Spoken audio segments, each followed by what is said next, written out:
సంతోషంగా ఉన్నారు అధ్యక్ష. వారికి అందుతున్న అభివృద్ధి సంక్షేమం పట్ల చాలా తృప్తిగా ఉన్నారు. అందుకే అధ్యక్ష ఇంత ఘట్టపదంగా చెప్తా ఉన్నాను. ఇంకా 3 ఏళ్ళ నాటికి జాగ్రత్తగా బాధ్యతతో మా ముఖ్యమంత్రి మా మంత్రి పనిచేస్తుంది. డెఫినెట్గా ప్రజలకు ఇవ్వాల్సినటువంటి సంక్షేమం అభివృద్ధి చేరవేస్తాం. మళ్ళీ ఎన్నికల్లో శబాషి కొట్టించుకుందన్నమాట కూడా ఈ సంబంధం చేస్తాం అధ్యక్ష. మేము మా లక్ష్యం నుంచి వెనక్కిపోము అధ్యక్ష. తెలంగాణను ఈ దేశంలో నంబర్ 1 రాష్ట్రంగా ఆర్థికంగా సంక్షేమ ఇవ్వడంలో కానీ ప్రజాపాలనలో కానీ నంబర్ 1 రాష్ట్రంగా తీర్చిదిద్దడం మా లక్ష్యం అధ్యక్ష. చాలామంది అంటూ ఉన్నారు హైదరాబాదు ఢిల్లీతో బాంబేతో బెంగళూరుతో పోటీ అని. కాదు అధ్యక్ష, ప్రపంచ నగరాలతోనే పోటీ. ఇలా 4th సిటీ వస్తూ ఉంది అధ్యక్ష. 4th సిటీకిన సకాలంలో టేకాఫ్ అయితే హైదరాబాద్ను మించిన నగరం ఈ దేశంలో కాదు ఆసియా ఖండంలో కూడా ఉండదు అధ్యక్ష. దేశ విదేశాల నుంచి హైదరాబాద్ చూడాల్సినటువంటి పరిస్థితి వస్తుంది అధ్యక్ష. 4th సిటీ డెవలప్ అయి ట్రిపుల్ డాట్ రోడ్డు పరిపూర్ణంగా నిర్మితమైన తర్వాత ఈ రాష్ట్రానికి ఈ నగరానికి విపరీతంగా పెట్టుబడులు వచ్చే అవకాశం ఉంది. ఈ రాష్ట్రంలో శాంతి భద్రతలు పుష్టిగా ఉన్నాయి. నిన్నగాక మనం చూసాం అధ్యక్ష, ఫామ్ హౌస్ల పరిస్థితి మీరు చూశారు. ఎటుపోతా ఉంది అధ్యక్ష రాష్ట్రము. మాలాంటి సామాన్యులు పిల్లల్ని కంటి రెప్పలా రోజు కాపాడుకునే పరిస్థితి వస్తూ ఉంది. ఎవరు అధ్యక్షరా? ఎమ్మెల్యేలుగా చేసిన వారు, ప్రస్తుతం ఎంపీలుగా ఉన్నవారు ఫామ్ హౌస్లో డ్రగ్స్ యథేచ్ఛగా ఆస్వాదిస్తూ ఉంటే మీరు చర్యలు తీసుకోక ఎస్ నేను ఛాలెంజ్ చేసిన ఇప్పటికి రెడీ ఉన్నా అధ్యక్ష. రేపంటే రేపు నేను మా ముఖ్యమంత్రి గారిని తీసుకొస్తా. మీరు మీ నాయకులు తీసుకురండి. మొదట వాళ్ళు టెస్టులు చేద్దాం అధ్యక్ష. డ్రగ్ టెస్ట్ పోవాల్సిందే. కేసీఆర్తో పాటు ముఖ్యమంత్రి మా రేవంత్ రెడ్డిని తీసుకొస్తా. డ్రగ్ టెస్ట్ చేద్దాం. తర్వాత మీరు మేము అందరం అధ్యక్ష. టీఆర్ఎస్ వారు ఎవరెవరికైతే బీఫామ్లు ఇచ్చారో అందరూ కూడా టెస్ట్కు రెడీగా ఉండాలి అధ్యక్ష. కాంగ్రెస్ పార్టీ మేము ఎవరెవరికైతే బీఫామ్లు ఇచ్చామో మేమందరం టెస్ట్కు రెడీ ఉన్నాం అధ్యక్ష. మొదటగా టెస్ట్ చేసుకోవాల్సింది మా ముఖ్యమంత్రిని ఒప్పిస్తాను అధ్యక్ష. రేవంత్ రెడ్డి గారు ముందు వరుసలో ఉంటారు. మీరు కేసీఆర్ తీసుకురండి. ఇద్దరు సభా ప్రతిపక్ష నాయకుడు ఇద్దరు కూడా టెస్ట్ జరగాల్సింది అధ్యక్ష. ఈ రాష్ట్రాన్ని డ్రగ్స్ మయం చేశారు అధ్యక్ష. డ్రగ్స్ వ్యాపారం చేశారు. 1000 కోట్లు డ్రగ్స్ మీద సంపాదించారు అధ్యక్ష. సిగ్గుతో తలవంచుకున్న పరిస్థితి అధ్యక్ష. ఇలా డ్రగ్స్ పేరనగానే మీ నాయకుడు పేరెందుకు వస్తుంది? డ్రగ్స్ మాట అనగానే మీ నాయకుడు పేరెందుకు వస్తుంది? ఒక్కసారి ఆలోచించుకోవాల్సిన అవసరం ఉంది అధ్యక్ష. ఇలా సామాన్యుడు టీచర్లు ప్రొఫెసర్లు లెక్చరర్ వారి పిల్లల్ని కాపాడుకోలేక నానా అవస్థలు పడుతూ ఉంటుంది అధ్యక్ష. 10 ఏళ్ల కాలంలో అధ్యక్ష, పోయిన 10 ఏళ్ల కాలంలో విచ్చలవిడిగా గాంజా సరఫరా అయింది అధ్యక్ష. ఈ రాష్ట్రంలో ఆన్ రికార్డ్ చెప్తున్న అధ్యక్ష. కొకైన్ సరఫరా అయింది అధ్యక్ష. చాక్లెట్ లాగా దొరుకుతా ఉంది కోకాన్. బిస్కెట్ లాగా కిరాణా షాప్ దొరికినట్టు దొరుకుతుంది. ఎవరు కారణం? 10 ఏళ్ళు మీరు కదా కారణం.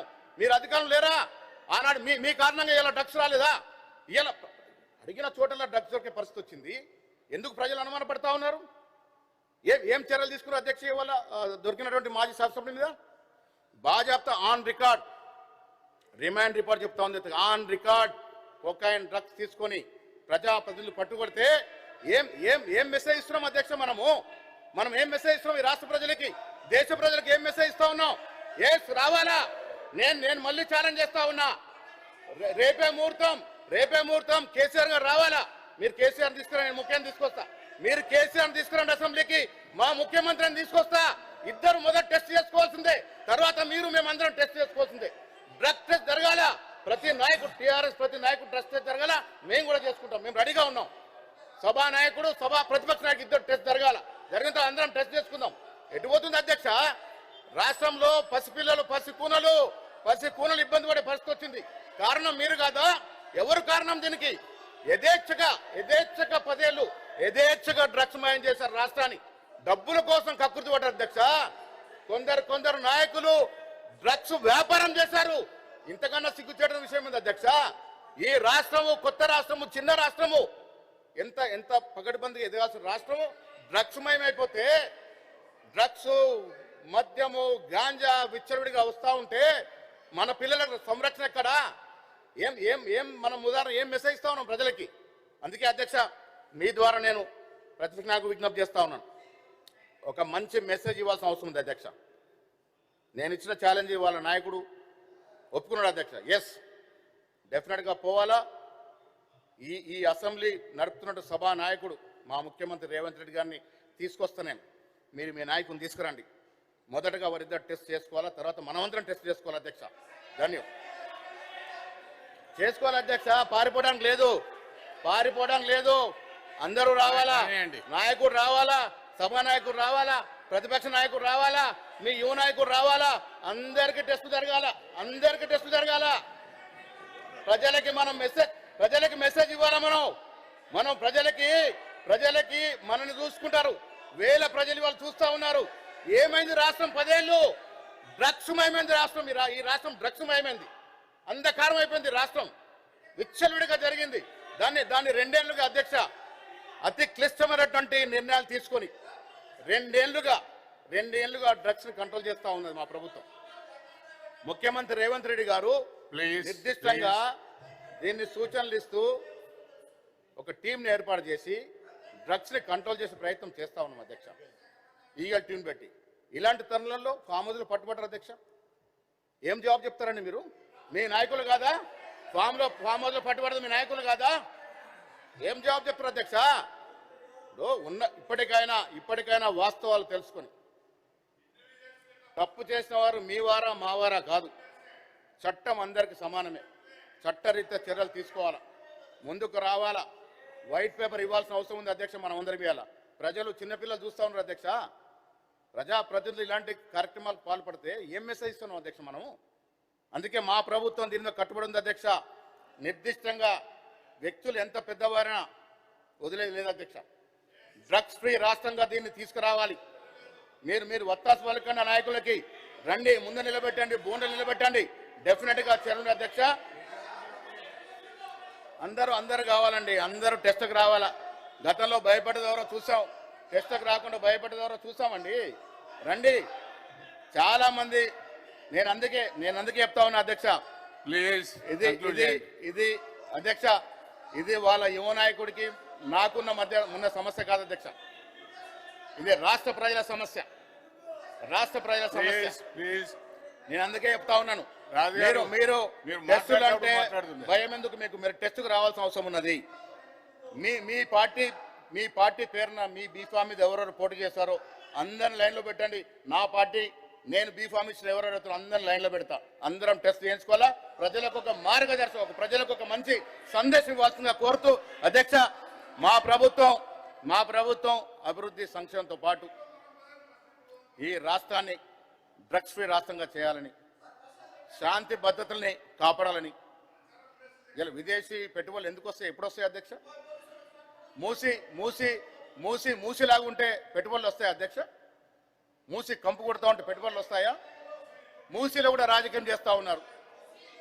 మూసి మొత్తానికి 7,000 కోట్లు అవుతే దాన్ని 20,000 కోట్లని ఒకరు, 70,000 కోట్లని ఒకరు. గాంధీ మహాత్ముడు అధ్యక్ష, గాంధీ మహాత్ముడు మనం గౌరవించిన నాయకుడే కాదు, యావత్ ప్రపంచం.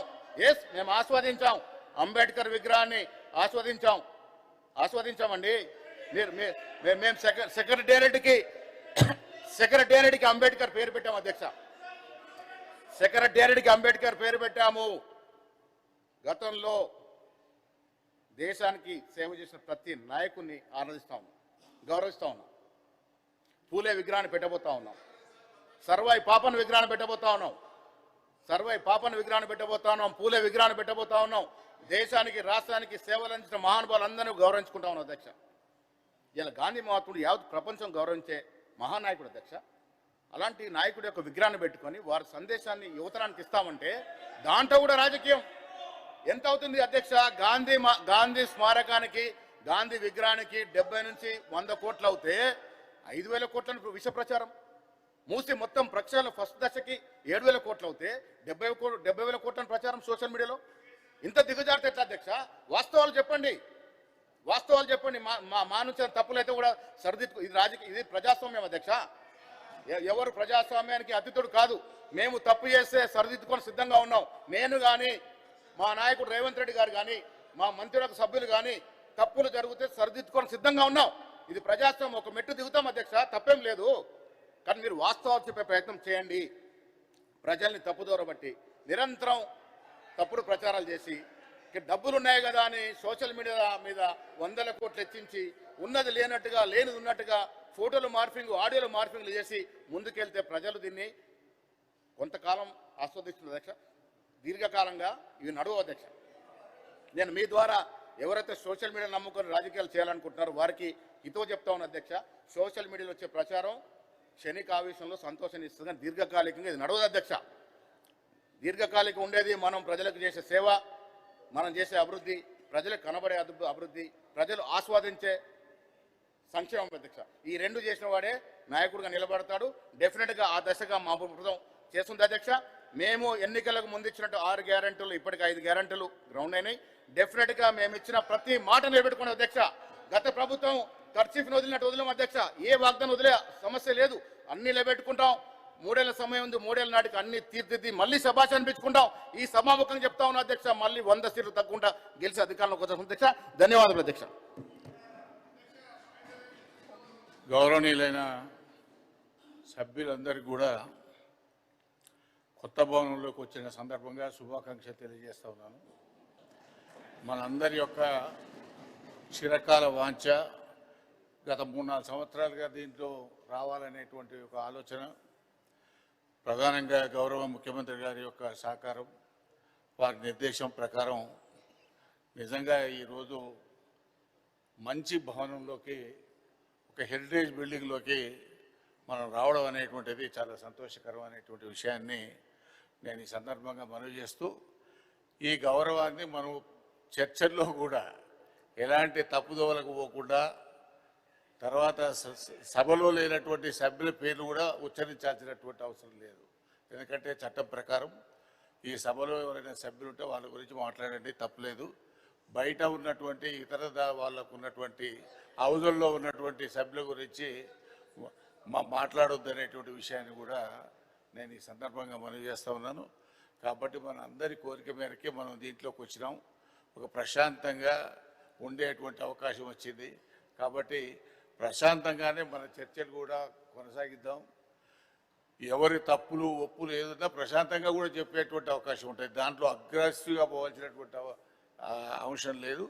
కాబట్టి మరొకసారి ప్రభుత్వానికి నేను ప్రధానంగా ధన్యవాదాలు తెలియజేస్తా ఉన్నాను. నేను ఎవరైనా బయట వ్యక్తుల యొక్క పేర్లు తీసుకుంటే నేను దానికి వెనక్కి తీసుకున్న అధ్యక్ష.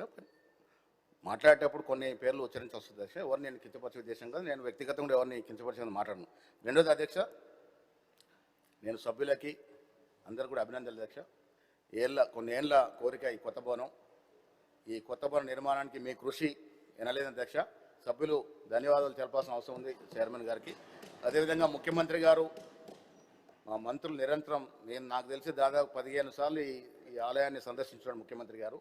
ప్రత్యేక దృష్టి పెట్టి ప్రత్యేక చొరవతో ఈ కొత్త భవనాన్ని తీసుకొచ్చారు. నాకు మొన్న ఇటీవల పాత సభ్యులు చాలామంది చెప్తా ఉన్నారు మా కోరిక కొత్త సభలకు పోవాలని, కానీ వాళ్ళు పోలేకపోయినారు, రాలేకపోయినారు. కొత్తగా వచ్చిన సభ్యులు దీన్ని ఆస్వాదించే అవకాశం వచ్చింది. కాబట్టి సభ్యులందరం మీకు ధన్యవాదాలు తెలియజేస్తా ఉన్నాం అధ్యక్ష. మీరు చాలా శ్రద్ధ తీసుకొని ఈ కొత్త భవనాన్ని తీసుకొచ్చినారు. ఈ కొత్త భవనంలో అడిగిన ప్రతి సభ్యుడికి మీకు మనస్ఫూర్తి అభినందనలు అధ్యక్ష. Thank you. అద్దంకి దయాకర్ గారు.